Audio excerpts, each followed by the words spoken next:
Bueno, estamos muy animados esta mañana para estudiar la palabra juntos. Estamos estudiando el libro de Filipenses, entonces les ruego que vaya en su Biblia al libro de Filipenses y apenas vamos a empezar el capítulo 2 de esta carta de Pablo a la iglesia de Filipos, llamada también conocida como la epístola del gozo. Pero además de ser la epístola del gozo, vemos que es una carta muy práctica, que dice cosas que deberíamos hacer y vivir como creyentes. Y por eso el título de esta serie es El Evangelio en tu vida. El Evangelio en tu vida. ¿Qué debería pasar con el Evangelio en tu vida? ¿Qué debería hacer el Evangelio en tu vida? Eh, Les voy a hacer un pequeño resumen para algunos que no han estado en los encuentros anteriores o que pueden tener este resumen luego en redes sociales también. Eh, en el capítulo 1, versículo 27 dice, compórtense de una manera digna del Evangelio. Entonces, el Evangelio tiene que ver con comportarse, con hacer cosas, con vivir cosas, con ciertas formas que se incorporan a nuestra vida como fruto del Evangelio. Entonces el Evangelio nos impulsa a vivir de cierta manera. Entonces vimos en el primer episodio que el Evangelio te hace un siervo, que finalmente todos somos siervos de alguien. Usted, sea consciente o no, usted es siervo de alguien o de algo. Tal vez de usted mismo, tal vez de sus riquezas o de su conocimiento. Usted le sirve algo. Todos somos siervos de alguien. Segundo, que el Evangelio te enseña a orar por quienes amas. Y que la oración es la señal de que eres un creyente. Debería ser más extraño encontrar una persona que está viva y no respira que un cristiano que no ora. Es decir, que la oración ha de ser tan natural en nuestra vida, tan cotidiana, tan constante, que indica que estamos vivos en la fe, que somos creyentes. Y tercero, hace 8 días el pastor Cristian nos compartió en el capítulo 1 que el Evangelio te hace vivir para Dios. Y muy importante que nos decía hace 8 días el pastor Cristian, si usted completa esta frase que pone en esta rayita, para mí el vivir es, piense otra vez, para mí, piense otra vez, para mí el vivir es, ¿seguro? Para mí el vivir es algún deporte, alguna afición, tal vez mi familia, tal vez, qué bueno que pudiéramos decir, para mí el vivir es Cristo, con esta convicción tan profunda que Pablo y Timoteo lo dicen en esta carta cuando escriben a la iglesia de los filipenses. Bien, y entonces hoy llegamos al capítulo 2 y vamos a hablar de estos versículos solamente del 1 al 4. Filipenses capítulo 2, versículos del 1 hasta el 4, nada más. Y vamos a decir con esta porcioncita que el Evangelio te incluye en una comunidad, te introduce en una comunidad. Vamos a ver algunas cosas sobre estos asuntos de comunidad ahí en esta porcioncita pequeña. Entonces, acompáñenme por favor en esta lectura, Filipenses capítulo 2, versículos 1 hasta el 4. Por tanto, si sienten algún estímulo en su unión con Cristo, algún consuelo en su amor, algún compañerismo en el espíritu, algún afecto entrañable, llénenme de alegría, teniendo un mismo parecer, un mismo amor, unidos en alma y pensamiento. No hagan nada por egoísmo o vanidad, más bien, con humildad consideren a los demás como superiores a ustedes mismos. Cada uno debe velar no solo por sus propios intereses, sino también por los intereses de los demás. Esta es la palabra del Señor. Oremos. Señor, te damos gracias por esta palabra, por esta carta escrita por Pablo y Timoteo hace tantos años, para una iglesia que quizá se parecía a esta iglesia en muchas cosas y quizá se parece a muchas de las iglesias locales. Nosotros, al acercarnos a tu palabra, Señor, siempre anhelamos que por ella seamos edificados, seamos exhortados y consolados, Señor, pero también que seamos animados a una vida que te honra. Y hoy, especialmente pensando en cómo vivir en la comunidad de una manera que te honra a ti, Señor.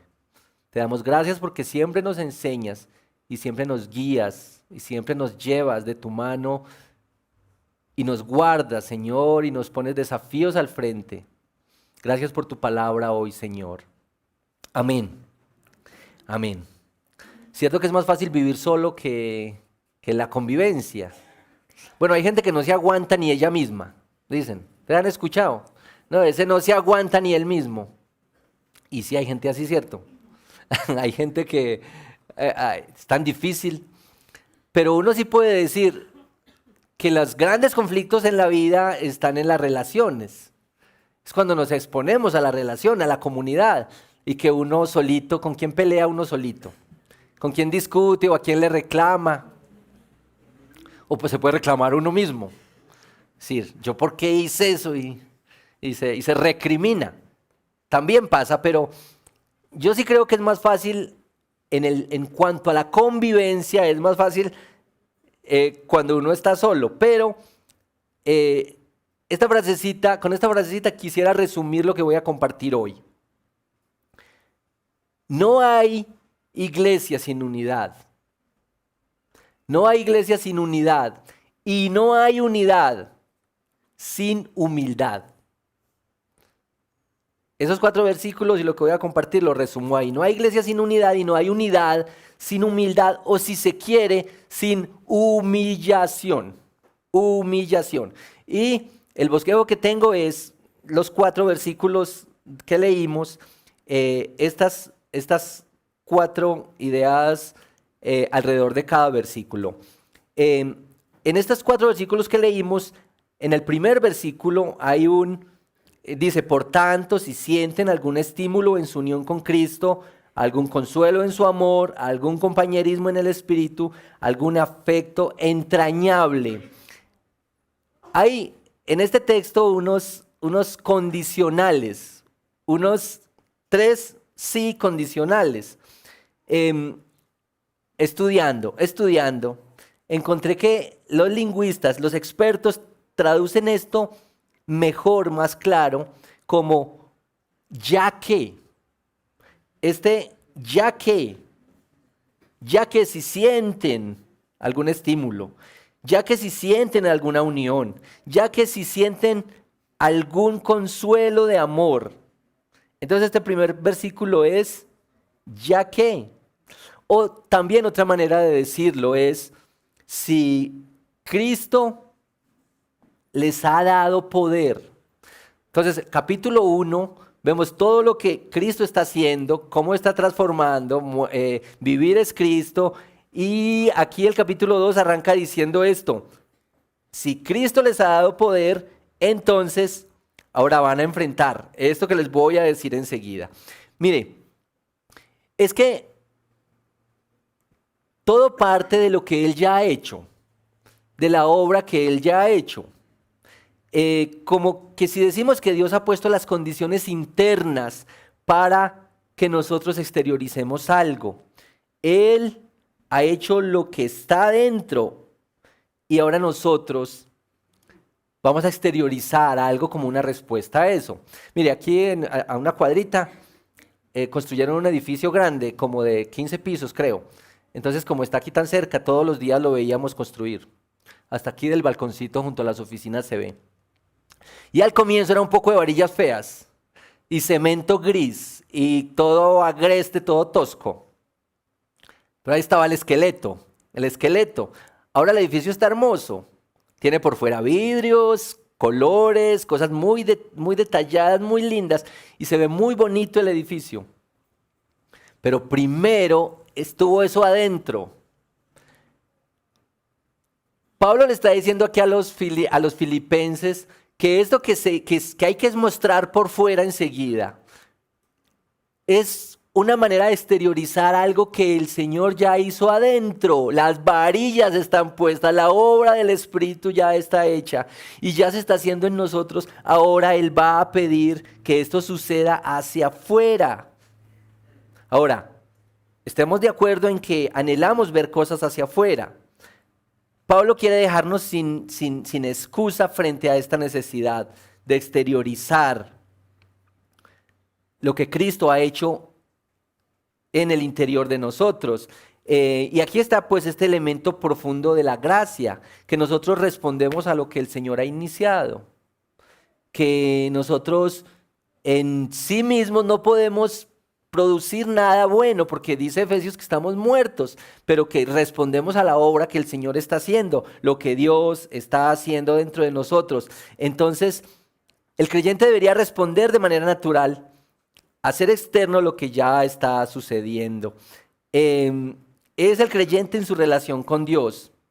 Ahora que hay unión, consuelo, compañerismo, afecto en su vida personal. Y lo que decíamos que la experiencia personal de la fe es muy distinta a la experiencia comunitaria de la fe.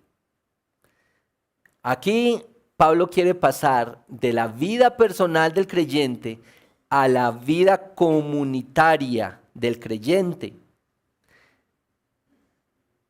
Quiere llevarnos a otro nivel en nuestra comunión y en nuestra relación con los demás. Nos impulsa para vivir con otros. Definitivamente vivir en comunidad es desafiante, pero hay muchísimas órdenes, mandatos bíblicos que no se pueden vivir si no es en comunidad. ¿Cómo vive usted el mandato de aconséjense unos a otros, ayúdense unos a otros, sírvanse unos a otros? ¿Cómo lo vive usted solo? Y hay cientos de mandatos bíblicos que no pueden vivirse sino en comunidad. Ahora, versículo 2. Vamos aquí. Versículo 2. Si te devuelves un poquito en el bosquejito. Primero entonces, ¿qué era? Versículo 1, ya que Cristo les dio ese poder. Eso, ya que Cristo les dio poder, dice Pablo, ya que Cristo lo hizo, ya que puso el fundamento, la estructura, las varillas, ahora vivan en unidad. Número 2. Ahora, versículo 2, vamos a leerlo otra vez. Llénenme de alegría, teniendo un mismo parecer, un mismo amor, unidos en alma y pensamiento. ¿Les parece fácil esa petición? A mí me parece bastante difícil esa petición. El individualismo es el desinterés por los otros, es la desunión. Mire, eso son asuntos muy serios.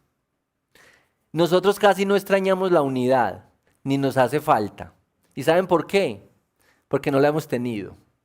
Porque realmente no sabemos bien de qué se trata vivir en unidad. Entonces, por eso, como que, pues, si hay algo de unión y de comunión, está bien. Si no, como que somos capaces de vivir sin eso. Eso es lo que nosotros comunicamos. Eso es lo que comunicamos en nuestra vida. Ahora, les voy a convencer de esto. Voy a tratar de convencerlos de esto. Mis hermanos, para la iglesia, la unidad es trascendental y es fundamental. Es de vida o muerte. Y quiero que vayan conmigo, por favor, a Juan, capítulo 17, versículos 20 al 23. Jesús estaba viviendo sus últimas horas. ¿Se imaginan? Jesús estaba viviendo sus últimas horas, sus últimos momentos. Es decir, como que voy a dedicar mis últimas horas a lo que sea importante, a lo que sea trascendental. Voy a dedicarme a eso. ¿Y sabe qué hizo? Oró. Oró por sus discípulos. oró por sí mismo, pero versículos 20 al 23, miren bien. Juan capítulo 17, versículos 20 al 23. No ruego solo por estos, hablando de sus discípulos. Ruego también por los que han de creer en mí por el mensaje de ellos, para que todos sean uno. Padre, así como tú estás en mí y yo en ti, permite que ellos también estén en nosotros para que el mundo crea que tú me has enviado. Yo les he dado la gloria que me diste para que sean uno, así como nosotros somos uno. Yo en ellos y tú en mí, permite que alcancen la perfección en la unidad. Así el mundo reconozca que tú me enviaste y que los has amado a ellos tal como me has amado a mí. Jesús está viviendo sus últimos momentos, sus últimas horas de vida y se dedica a orar para que ustedes sean uno. ¿Será importante la unidad? ¿Será importante pensar en unidad, mirar en una misma dirección, en un mismo propósito? Ahora, el pastor Miguel Núñez dice que esta es una oración que no ha sido contestada, que no ha tenido respuesta todavía esta oración, porque evidentemente todavía no experimentamos la unidad, pero así como en el edificio, Dios ha puesto las estructuras, las varillas para la unidad. Ha actuado en lo interno y nosotros, mis hermanos, como esto se trata de lo práctico, nosotros estamos llamados a actuar y a trabajar por la unidad. Si usted piensa, ¿cómo está su trabajo por la unidad? Por la unidad de la iglesia, por la comunión, ¿cómo está? La falta de unidad es un pecado grave. La falta de unidad es un pecado grave. La desunión es un pecado grave, es un pecado serio. Gracias, hermana. Es un pecado serio. La desunión sale del pecado del orgullo. Y si Dios proveyó todo para la unidad, el asunto es enfrentar el orgullo y el egoísmo. Porque, digámonos la verdad, todos queremos la mejor parte de la torta. Todos que nos encanta que nos atiendan. Nos encanta ser los primeros. Nos encantan que nos reconozcan, que nos elogien. Eso sabe muy bueno.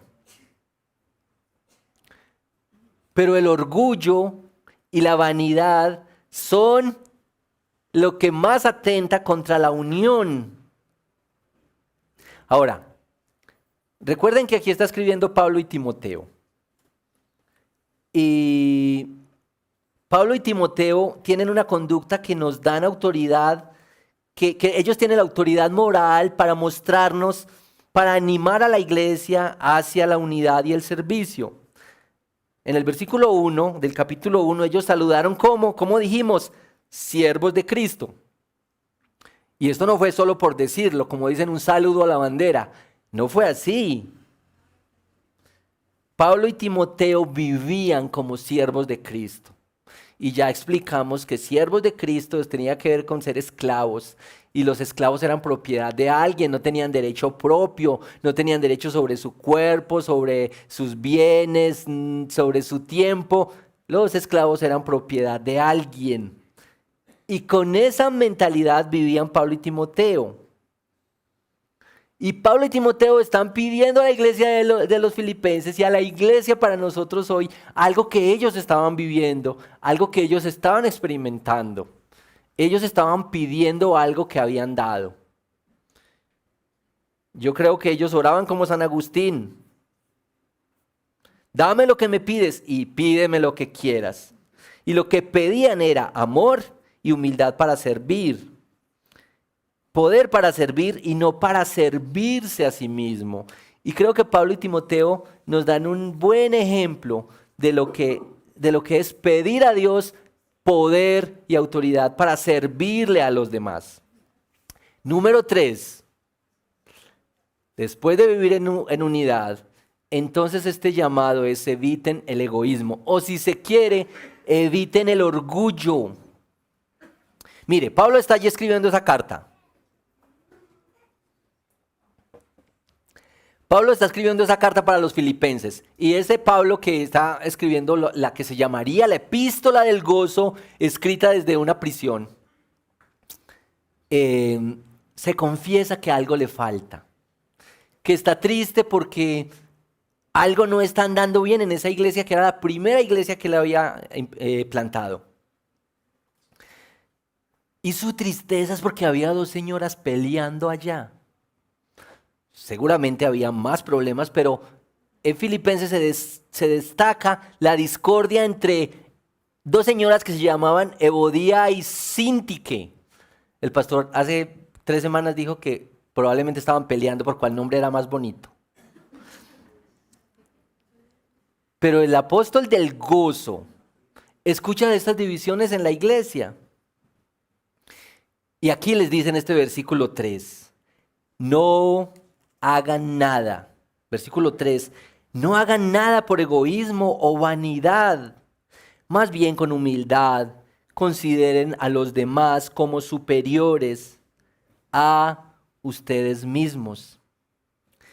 Considerar a los demás como superiores a uno mismo. Ahora, el orgullo, y esto lo cité hace 15 días, esta cita de C.S. Lewis que dice que el orgullo es el completo estado de antidios en la mente.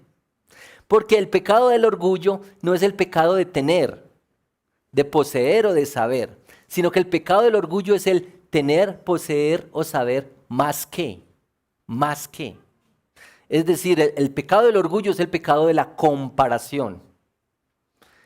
Y también decíamos que mientras más logra ver un orgullo en el otro, más lo tiene adentro. Como que una especie de competencia. El orgullo es el pecado, el gran pecado, dice C.S. Lewis, es el gran pecado. Recuerden que Satanás era un ángel y resultó en Satanás por el orgullo. Ahora, nosotros menospreciamos mucho ese pecado, decimos, hasta nos enorgullecemos de ser orgullosos, ¿cierto? Decimos, ay, el orgullo, ay, no, así arrastrado, no, así. Y entonces hasta es un pecado que dignidad ser orgulloso. El gran pecado. Miren pues, consideren a los demás como superiores. Ahora, no es que el médico considera al otro que es un ingeniero como que sabe más. No es en esa dimensión. Considera a los demás en su actitud, en su servicio, en su amor. Trate de ver las virtudes y las bondades más del otro que las suyas. Porque como se trata de competencia, nosotros siempre queremos sobresalir. De hecho, que cuando uno critica a alguien, cuando habla de otras personas, lo que uno está diciendo es, yo no soy así. Y Pablo está contrarrestando el orgullo en la iglesia por medio de, vean a los demás como superiores a ustedes mismos. Casi que hay que decir frente al hermano, frente a lo que está viviendo, lo que le está pasando y decir, mira, yo soy peor. En mi mente yo he pecado peor que ese hermano. Yo he hecho las cosas peor, yo me he equivocado peor, yo he hablado peor. Y trata de ver tu corazón antes de señalar y de juzgar y de criticar a los otros. Nuestro problema es con el orgullo y el individualismo. Como que en el barco que se está hundiendo, que van 50 personas, solo hay 25 salvavidas. Y el barco se está hundiendo y solo hay 25 salvavidas y estamos a cada uno tratando de agarrar el suyo. Y peleamos para agarrar nuestros salvavidas para asegurarnos que sí, que yo sí puedo, que yo soy capaz y que yo voy a avanzar. Que yo voy a sobrevivir.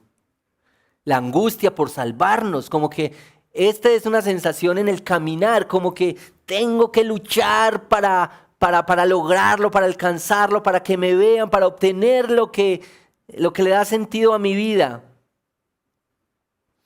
El pastor Miguel Núñez, predicando este texto, contó una historia de una iglesia en Dallas, Texas, que una iglesia grande, muy, muy impresionante, la iglesia se dividió.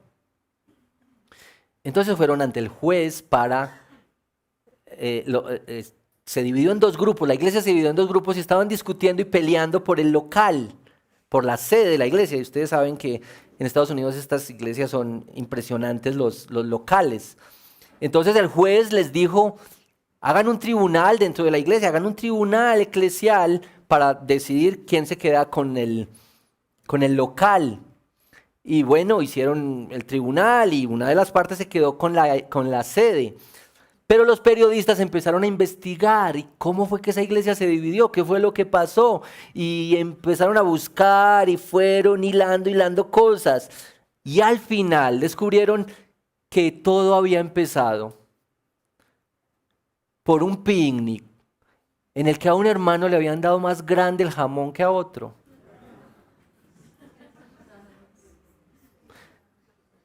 Y la división y la desunión siempre son por cosas muy sencillas.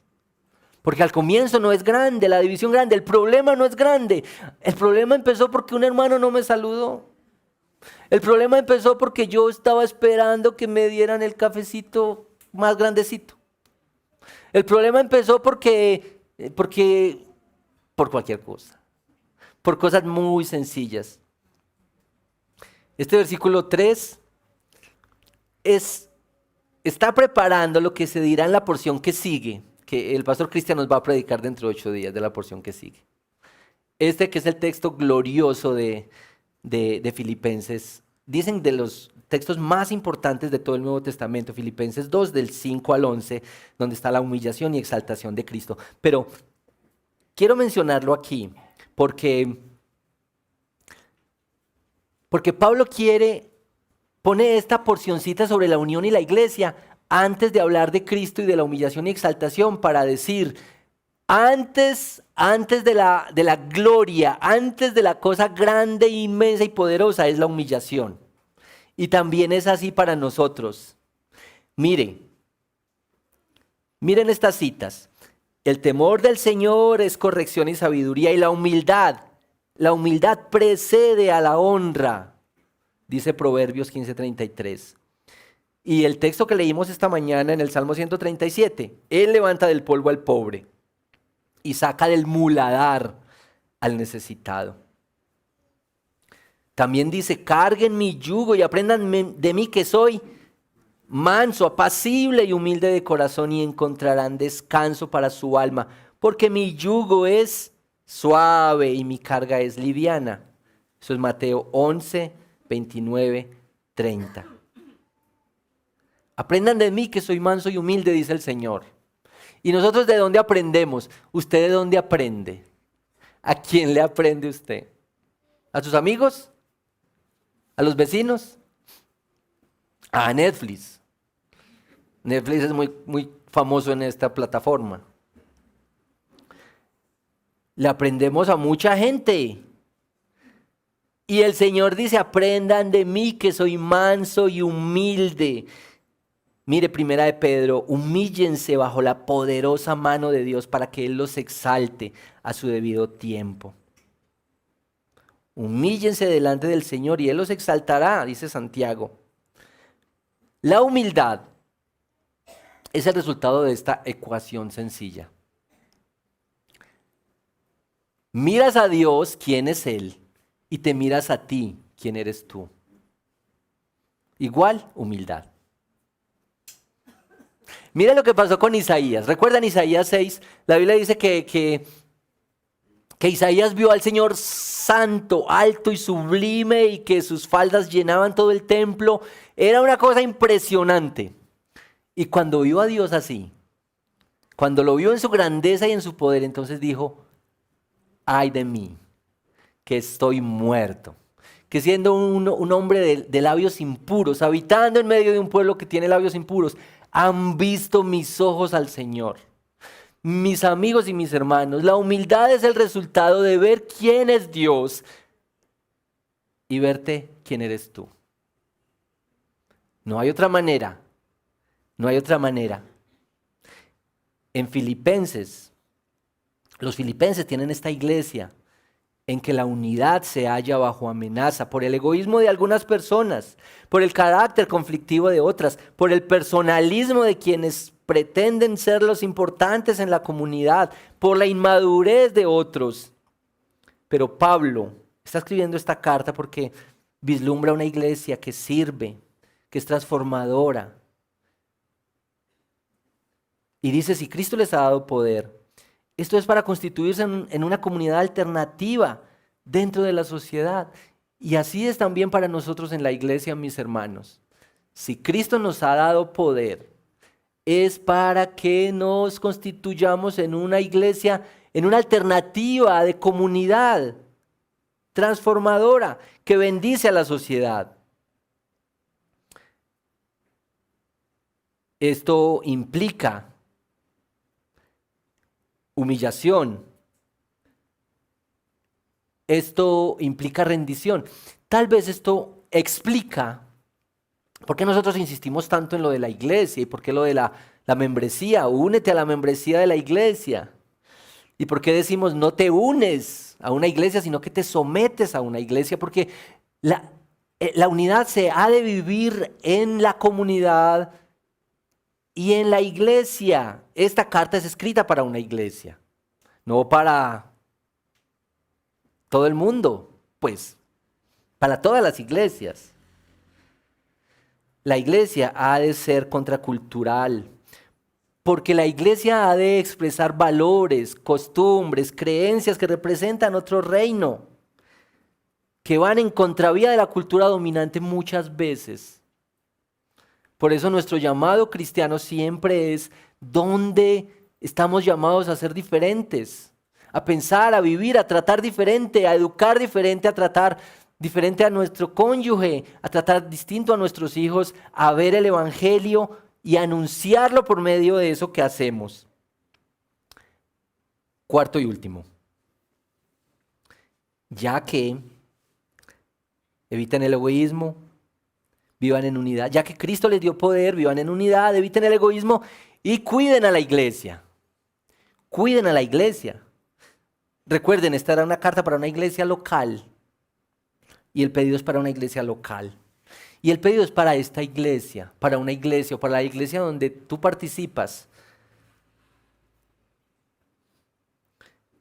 Lean por favor conmigo Colosenses 3, versículos 15 hasta el 17. Colosenses capítulo 3, versículo 15 hasta el 17. Que gobierne en sus corazones la paz de Cristo, a la cual fueron llamados en un solo cuerpo, y sean agradecidos. Que habiten ustedes la palabra de Cristo con toda su riqueza. Instrúyanse, aconséjense unos a otros con toda sabiduría. Canten salmos, himnos y canciones espirituales a Dios. 17. Y todo lo que hagan de palabra o de obra, háganlo en el nombre del Señor Jesús, dando gracias a Dios el Padre por medio de Él. Mire, esto es un llamado a vivir la iglesia. Y a nosotros nos encanta cuando en comunidad podemos acompañarnos, ayudarnos. Hay aquí un grupo de hermanos que aconseja. Hay otros que dirigen los grupos pequeños, que dirigen los ministerios. Y esto es el evangelio. Todo lo que hagan de palabra o de obra, háganlo en el nombre del Señor, dando gracias a Dios el Padre por medio de Él. Esto es el llamado que tenemos para vivir como iglesia. Ahora, el comentarista bíblico escocés William Barclay, que ha escrito un comentario que ha sido muy usado en los círculos creyentes, dice esto: el peligro que amenazaba a la iglesia de Filipo fue el de la desunión. En un sentido, ese es el peligro de cada iglesia sana. es cuando la gente tiene pasión, cuando sus creencias son realmente importantes, cuando ellas están más propensas a pararse una contra la otra. Mientras mayor es el entusiasmo, hay más posibilidades de que choquen la una contra la otra. Es contra ese peligro que Pablo quiere salvaguardar a sus amigos. El peligro de la desunión es el peligro de cualquier iglesia sana. Y nosotros también enfrentamos este peligro como una iglesia. Miren, vamos llegando a algunas conclusiones. Lanzarse a la comunión tiene sus riesgos. Y tal vez algunos de ustedes dirán, no, yo mejor sigo viviendo solito, aislado. Pero yo quiero decir esto con todo el cariño y con todo el amor. Uno puede ir a un lugar, a un auditorio para unas conferencias, para escuchar, para crecer. Uno puede participar en enseñanzas, pero escuchen, todavía eso no es iglesia. La iglesia está delimitadita aquí. Piensas en los otros. Te acompañan y tú acompañas.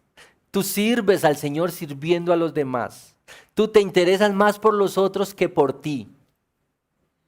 Tú le declaras la guerra al orgullo en tu corazón. Y se va tejiendo lo que es iglesia.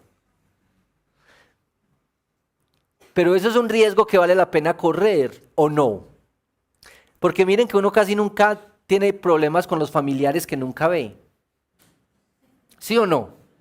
Es con el familiar que está por allá lejos, que usted lo ve en diciembre, que viene a visitarlo, usted casi no tiene problemas, ¿o sí? No, no. Es el riesgo de la comunión, es el riesgo de la comunidad, el que está conmigo, su forma distinta, sus gustos distintos, su manera, que yo tengo que aprender a vivir en comunidad. El riesgo de la comunidad es un riesgo que hay que correr. No es suficiente con que nos veamos y estemos juntos, cantemos juntos, eso es muy importante, pero ser iglesia es avanzar, es dar un poco, unos pasos adelante, servirse unos a otros, no tratar de pensar y buscar cómo me dan, cómo recibo, sino dónde puedo ayudar, cómo puedo extender mis manos para los demás. Antes de terminar, quiero hacer esta consideración, una consideración pastoral, la escribí para no irme a perder acá. Somos llamados a la sensibilidad y compasión con aquellos de entre nosotros que, en procura de construir comunidad, dándose, entregándose, han sufrido maltrato y abusos de parte de iglesias, o de líderes, o de hermanos. Esto es muy serio y hay muchísima gente en este tiempo que ha vivido esta experiencia. Yo creo que es tan serio como un niño que ha sido abusado y ha sido maltratado en su propia casa. Porque ha sido maltratado y abusado en el lugar que sería el más seguro del mundo. Y ha sido maltratado y abusado por las personas que deberían protegerle y él estar confiado ahí. Yo creo que eso es similar a lo que pasa cuando una persona es abusada espiritualmente dentro de una iglesia y es manipulada. Y si a usted le ha pasado, no hay que victimizarse. Lo que hemos visto hoy, que la obra de Cristo es completa, que Cristo ha derramado su amor y su gracia y su compasión, y que entonces podemos lanzarnos a la unidad en humillación, aún sabiendo siempre que nuestro aporte es imperfecto, es muy limitado, pero que tenemos que correr el riesgo de la comunidad. Dos ideas para aplicar estas palabras hoy. Prefiere a tus hermanos. Ahí está. Prefiéranse unos a otros. Ayúdense unos a otros. Tal vez en esta temporadita para salir y compartir. Prefiéranse. Prefiere a tus hermanos. Prefiere invitar a un hermano de la iglesia para, tal vez a algún hermano que está solo en esta temporada que viene y no sé, prefiere a tus hermanos, prefiere a la iglesia. Esta es la familia para servirles. Si tienes algo que puedes hacer, que aprendiste, que, que es una ayuda, que tus manos ayudan para algo, prefiere servir a los hermanos de la iglesia. Si tienes un puesto de trabajo, prefiérelo para un hermano. Y si eres un hermano que recibe ese puesto de trabajo, sé responsable. Y sirve con todo el amor y con todo el gozo ahí. Prefiere a tus hermanos para los consejos, para hablar, para que te ayuden, para pasar tiempo, para celebrar la Navidad. Prefiere a los hermanos y a las hermanas hasta para casarse. Eso también. Segunda aplicación práctica de este sermón. Considera a las personas que sirven y que te sirven en la iglesia. En la iglesia hay cerca de 15 ministerios y hay otro tanto de ministerios de hermanos de la iglesia que están hacia afuera, ministerios que nosotros llamamos paraeclesiales. Trata de conocerlos, trata de ver cómo funcionan, trata de ver cómo sirven, cómo se conectan entre sí, quién los dirige y qué hacen. Estimula el amor y el aprecio por estos ministerios, infórmate y aprende cómo puedes ayudarles y cómo puedes servirles ahí. Y si tú participas en uno de estos ministerios grandes o pequeños, pero de tantos ministerios, siempre considera con aprecio lo que los otros hacen. Siempre decimos que en la iglesia hay tantos ministerios que están unidos así, pero no todos son tan visibles, no todos están al frente. ¿Usted le ha dado gracias al maestro que le da la clase a su niño en la escuela dominical? Usted le ha dicho, hermano, aprecio tanto su labor, su trabajo.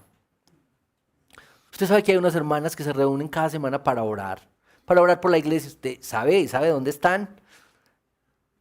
Y aprecia ese trabajo y esa labor de los hermanos. Hay unos hermanos que organizan estos asientos, que limpian, que sirven en la iglesia. Eso es una contribución a la unidad de la iglesia. Prefirámonos unos a otros, dice, estimulémonos, veamos por los intereses de los demás y no solamente por los intereses nuestros. Hasta ahí estas dos aplicaciones. Y quisiera que oremos para rogarle al Señor que nos ayude a ver la unidad y a saber esto que dijimos al comienzo. Otra vez, no hay iglesia sin unidad, pero no hay unidad sin humillación, sin negarnos a nosotros mismos, sin combatir el orgullo en nuestro corazón. Nosotros podemos vivir la unidad porque Cristo lo ha hecho todo, ha construido los fundamentos para que nosotros vivamos en unidad y en relaciones que le honran a Él